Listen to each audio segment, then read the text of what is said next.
Hello and welcome to the Dad Whisperer. I'm your host, Dr. Michelle Watson. And if you are a father who is ready to add another tool to your fathering toolbox, then you've come to the right place. And even though I specialize in the dad-daughter relationship, you know that these tools also work with your sons too.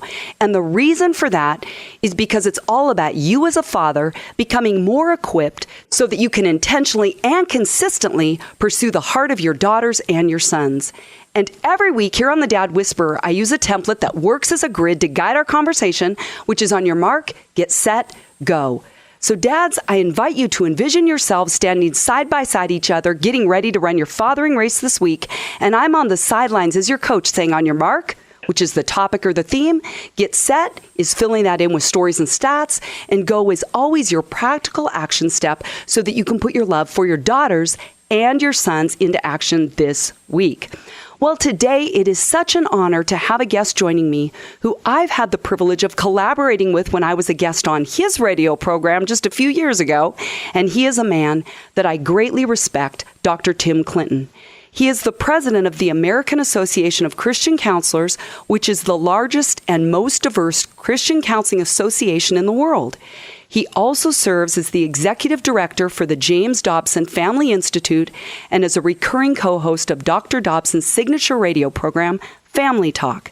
Dr. Clinton is recognized as a world leader in mental health and relationship issues. He has authored and edited nearly 30 books, and he spends much of his time working with Christian leaders and professional athletes. He and his wife, Julie, live in Virginia and have 2 adult children, 1 son and 1 daughter, and I'm so grateful to have him joining me here today. Welcome, Dr. Tim Clinton. Thank you, Michelle. Delighted to be with you and love your commitment to dads. Oh, well, thank you so much for that. And on your mark today, the title of our conversation is Keys for Securely Attaching to Your Daughter.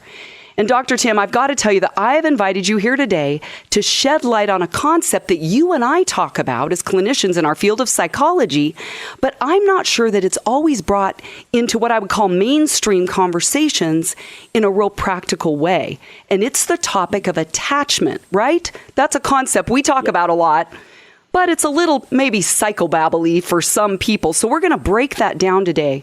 And I love the fact that because you've been a clinician who has spent years and years walking alongside people, you're a national influencer and author, I truly believe there's no one better than you, better qualified to address this topic. Are you ready? I'm ready, Michelle. Here we go. Well, right here in my hands, I'm holding a book that you and Dr. Gary Sibsey wrote called Attachments, subtitle, Why You Love, Feel, and Act the Way You Do. And that's going to serve as a little bit of a foundation for our conversation today. And I wanted just to begin by saying that it's really amazing how God works, because since you and I set up this interview, I have had numerous conversations with people that I have not initiated, and they have brought up this concept of attachment. And one was that I just recently spoke at a men's conference. On the first night, a dad had tears streaming down his cheeks when he said, when I went to Afghanistan, I purposely didn't bond with my newborn daughter because I knew I would be killed, and I didn't want her to have to unattach from me. And he said, now she's 6, I'm here. What do I do to bond with her? Okay, there's a real story. Another one happened just this week in my counseling office. I have a 27-year-old woman sitting there with her dad. She invited him to come to a session, and she told her dad and me, I keep seeing this pattern in my relationships with guys where I'm so insecure and afraid they'll leave me. And then she literally said these words. I wrote them down. She said, I've been thinking about attachment styles, and I'm not avoidant or secure. I'm insecure. And I thought, my goodness, this is a perfect lead-in to our conversation today, because this idea of attachment or lack of impacts personal relationships, doesn't it? Michelle, I couldn't agree more. I am amazed every day scanning the landscape of what we call as relationship psychology, but more than that, just seeing it lived out in front of my own eyes with my own children, my granddaughter now. As I look around the world, those closest to me, you can see how people connect or don't connect. As a matter of fact, think of it this way. I want everybody to hear me real quick.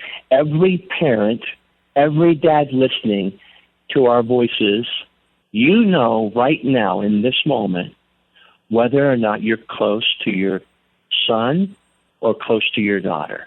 Think about it. You know right now, think of their name, and you know whether or not you're close to them. That's the concept that we want to talk about today. How to get closer, how to move more meaningfully in and out of their life in ways that affect how they do life and how they do relationships with people in their life. Mm-hmm. That's the beauty here. The beauty here, Michelle, is this.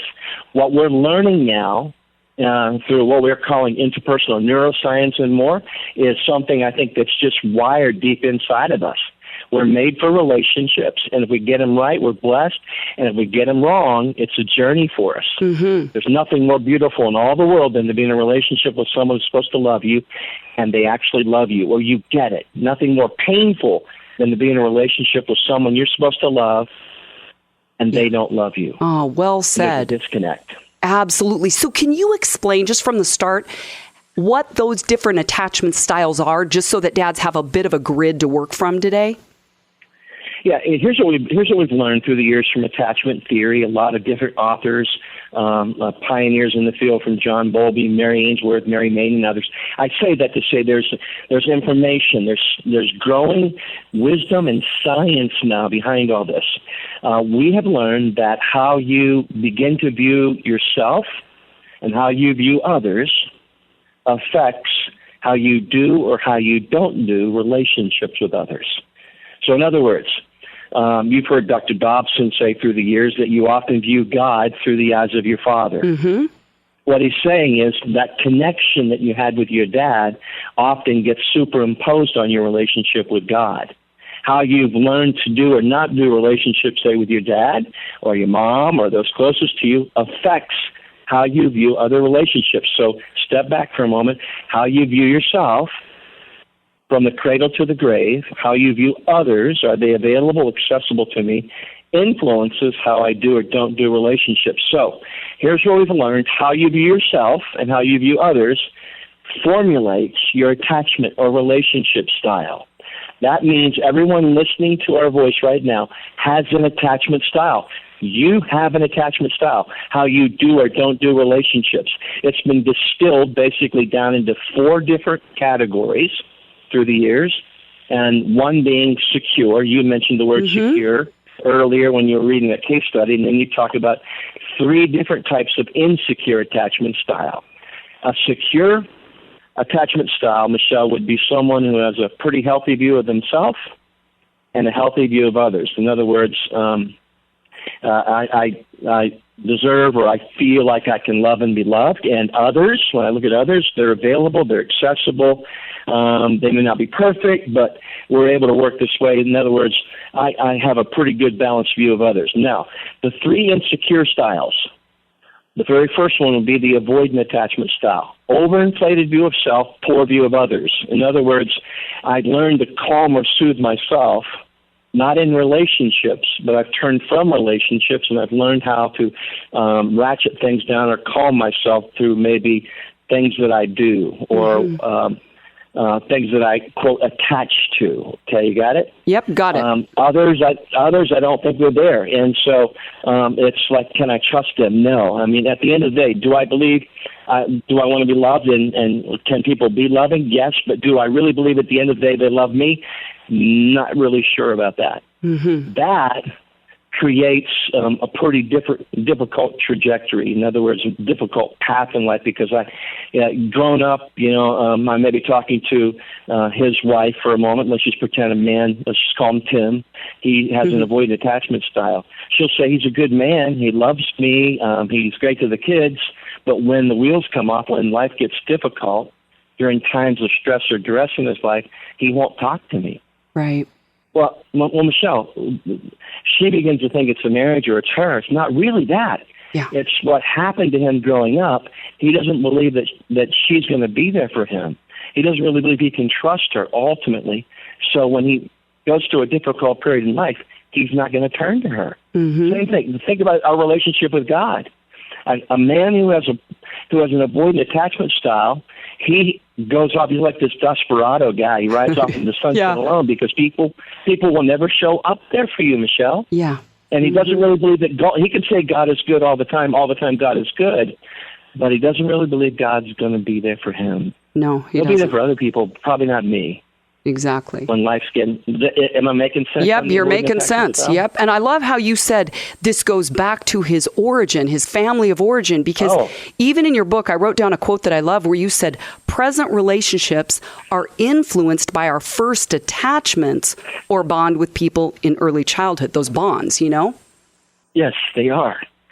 I mean, you think about that. Kids are impressionable. That's why God fashioned the home to be so significant. And we're to be there and available and accessible to our kids. And this connection becomes really important. That's why you've heard many people through the years discuss about early childhood attachments. I was in Washington, D.C. at a meeting on this whole issue of child care and things like that recently. And it was like, I wanted to talk about the attachment bond that's going on or is not going on, because that really affects or infects how kids grow up and do or don't do relationships, and how they can spin into addictions when their relationships don't make sense and they can't turn to people. They turn to something else because God made us for a relationship. We're wired that way. And if our relationships don't make sense or they're broken, conflictual, or whatever, you're going to reach for something else. Yes, exactly. I love that you're saying this. This is why I wanted you to come talk about this today, because so many daughters, again, that's really been for the past 22 years, a lot of the focus of my counseling ministry. But now God has sent me what I call Tamars, right, to work with men and help them understand their daughters, is I don't know that every man just instinctually or intuitively knows that the way he's relating to his daughter really is based on that template he learned from his dad, his mom, about how to do relationships. So how about if you now take us to the next ones? Avoidant is the first one. What's the second one? Type of attachment style? Ambivalent attachment style would be a poor view of self, just the complete opposite. Poor view of self, overinflated view of others. Life's all about others. So let's just say, I'll call her Julie. Julie grows up as a little girl. She learns to dance for others. That's what makes her happy. That's what makes life go well. Others, her significance is based on what she does or what others think of her. It's never really about her. It's really about what she does or what others think about her. So it's always about you. So think about this. Is she going to make you happy? Yeah, because she's learned to dance for you. You get what I'm saying? Yeah. She's a performer. She lives in that world. And growing up, what's she like? She's awesome. She's fun. She's the potluck lady. She brings everything to the table. She does all the work. She cleans up. Because it's all about not just servanthood. It's a difference between servanthood and getting affirmation. Yes. They live for the next dance because they're only as good as their last dance. Yeah. So when you think about that for a moment, it's exhausting, it's frustrating, and you can never really You can never really be okay. Yeah. Is it exhausting being ambivalent? Sure. Because you're only as good as your last dance. Is it tough loving and ambivalent? You bet. You know why? Because you can never love them enough. Okay. It's never going to be enough because there's never enough to make sure that they're okay. Yeah. Got it. Okay. So there's the third. Yeah. And the third would be the disorganized attachment style. These are fascinating, by the way. The disorganized would be a poor view of self, poor view of others. Kind of an Eeyore-ish life. Okay. You know what? Yeah, everything's kind of negative and down, and it's not okay. And God forbid, these are the kids who grew up hurt or broken, abused or something. The source of their affection or love in life was also the source of their pain in life. So they never can get comfortable in the relationship. It's like they can go from being with you in a moment and the next moment being gone. They had to, because think about being hurt or abused. The person supposed to love you hurts or abuses you. You grow up in this emotionally broken home, and then you get hurt in the middle of it. Yeah. You learn to remove yourself from the situation. You learn to disengage. You learn to stop going to the door because your dad's an abuser or something like that, and it messes up your wiring inside about life and relationships. And you can never get comfortable because the source of your comfort was also the source of your pain. There you go. These are people who want to be embraced. They want love. They race to the arms of people, and right before they get there, they collapse on the floor because they That's how life is.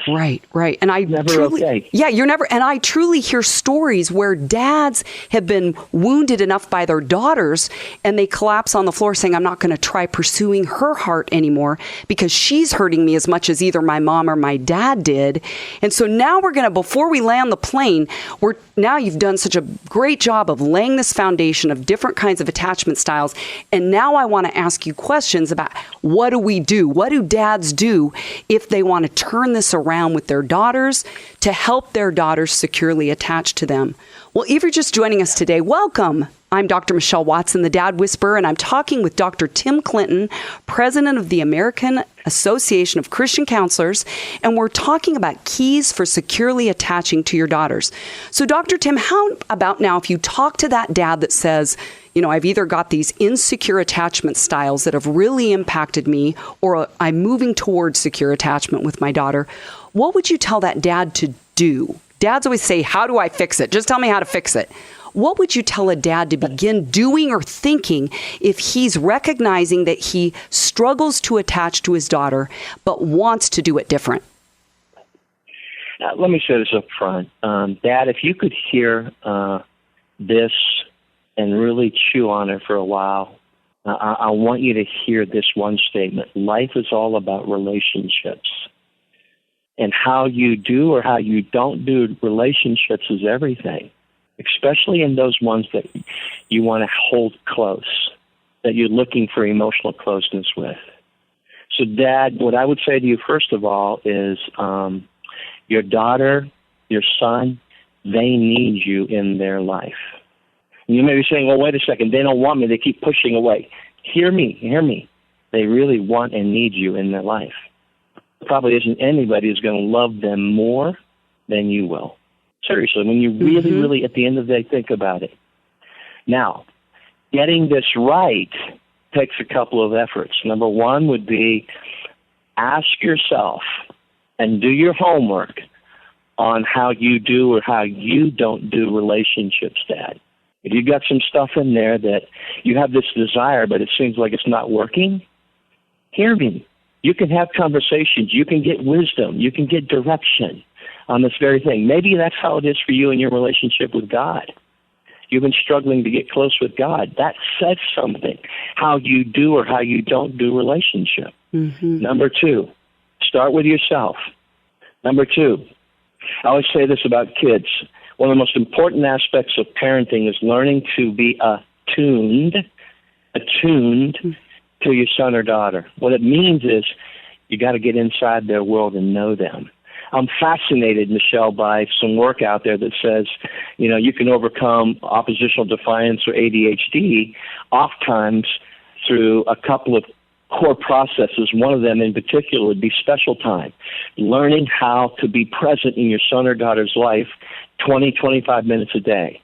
And Michelle, it's fascinating to me. If you can get 20 or 25 minutes where you're coming in command-free special time, that means, Megan, hey, honey, I want to. We've got 20, 25 minutes today, just me and you.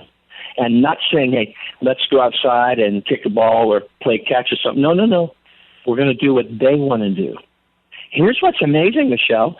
By getting that kind of time going in the life of your son or daughter, it becomes transformational. It sure does. It's FaceTime. It's radical because you learn a lot about them. You also are sending messages to them about how valuable they are. Your communication patterns begin to change. You learn that there's power in relationship and love with each other. You know what? One of the greatest challenges we've often had clinically in helping parents do this very thing? You know what they say to me? What? What are we going to do in the 20 minutes a day? Or they say this, I don't have 20 minutes more. You don't understand the pressure, stress I'm under. Right. That's what I hear. What do you say to those dads? Well, I guess at the end of the day, it's kind of like one of those, how bad do you want it type things. Or think about the end of your life. What's the legacy you want to leave? When you really think about it. And the good news, careerbuilders.com, I saw a piece where it said 38% of parents would be willing to take a pay cut if they could spend more time with their kids. So I think there's a trend going in the right direction here. But if we don't figure this piece out, we're going to wind up pretty broken and empty. Yeah. And oh, by the way, someday they will be parenting you. Don't forget that. Yeah, exactly. Yep. Yeah, but more than that, it's a beautiful thing when you can have a meaningful conversation with your son or daughter, when they're looking for you, when their noses are pressed up against the window pane, waiting for you to come home. Yeah. It's a beautiful thing to be able to get in the hot tub and just have a quiet conversation about what's going on in their life, and to be dialed in or attuned to them every day. Yes. Hey, think of it this way. You're an athlete. I know this. You want your coach to spend time with you, to connect with you, say he's there for you, to have your back and more. Mm-hmm. Think about how significant that is as a man or as a woman in athletic competition. We love it when our coaches are attuned to us. They get it. They're focused on helping me build my strengths. They see my weaknesses. They speak encouragement into my life and more. How much more a dad? Yes. How much more a dad? How much more a dad? And dads have to initiate, don't they? Oh, and here's the thing, Michelle, this is so beautiful. If you get going, if you can just get going in a direction, mm-hmm. the joy that starts to pour into your life is unbelievable. Come on now. Yep. Joy's reciprocal. So it's bouncing off of her back to you, Dad. It goes both ways. Yes. I mean, and when that stuff just starts flowing, it's just like, man, you can't get enough of it. Yeah. You want to wash it all over your body. Because that's what life's all about. Come on now. So let me even ask you, Dr. Tim, how do you stay connected to your adult daughter, Megan? You know, some dads go, well, she's out of the house now. She's married. She doesn't need me anymore. Well, I'm probably a little fanatical, but no, you know, we no such thing. We text every morning together. I always try to send my kids an encouraging note every day. I pray for and with my kids. It started when they were little. One of the things I've loved about, and you learn this about people, you listen to them pray, you know the ones who have prayed. Mm-hmm. You hear what I'm saying? Mm-hmm. They've learned how to pray, and they're comfortable praying. Yeah. It's the same thing in relationships. You start talking with them, spending time with them, they get comfortable talking with you. Yeah. We eat dinner together as a family a lot. I mean, when the kids are available and they're able to meet Julie and I out for dinner, you bet we're buying their dinner. I mean, they may be coming for a free dinner, but as we can, you bet we're going to throw. Well, you know why? Because we love spending time together. They're going to pack up and there go you home go. and different things like that. But there's a connection. You know what we talk about? Megan typically calls me every day. We'll chat, just even if it's brief. What's going on, and I let her know that my communication lines are dead wide open. Yeah. There's not a meeting I'm in where everybody knows me. I'm going to take my phone call from my kids, or Julie calls me, because I've tried to make my Judea my priority. Yes. There. And yeah. So powerful, because you're ending with practical ideas for dads that go, okay, you're two doctors. You've been talking about all the psychobabble stuff with attachment, but now you're saying what that looks like is I text every day. We talk every day. I pay for their meals. I invite them over. I pray with them, not just for them. That's the practical bonding kind of secure attachment behaviors that dads can do with their daughters, isn't it? Time, talk, touch, togetherness, tenacity, staying there. I mean, being in their life, it means everything. There you go. Michelle, when you have that stuff going, it really creates the most important thing in life, and that's relationship. Catch this, we're now learning that relationship can have the same mediating effect on the brain as good medicine. Powerful, I don't know if you heard what I just said. Yeah, say it again. That relationships can have the same mediating effect on the brain as good medicine. Oh, so powerful. Wow. Well, it's been such a joy to have you here with us today. We could keep talking, couldn't we? Well, on your mark today has been, keys for securely attaching to your daughter. Get set today. You've heard from my friend, Dr. Tim Clinton, who is an author, a national leader, and president of the AACC.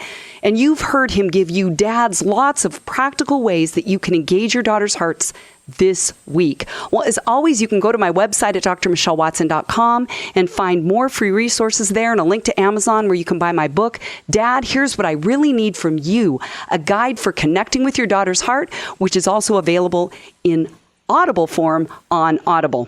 Remember, you can always subscribe to the Dad Whisperer podcast on iTunes, Spotify, or Google Play, where you can listen to any past shows. Well, I'm Dr. Michelle Watson, the Dad Whisperer, signing off and encouraging you to make today a day where you dads are intentionally and consistently investing in pursuing your daughter's hearts.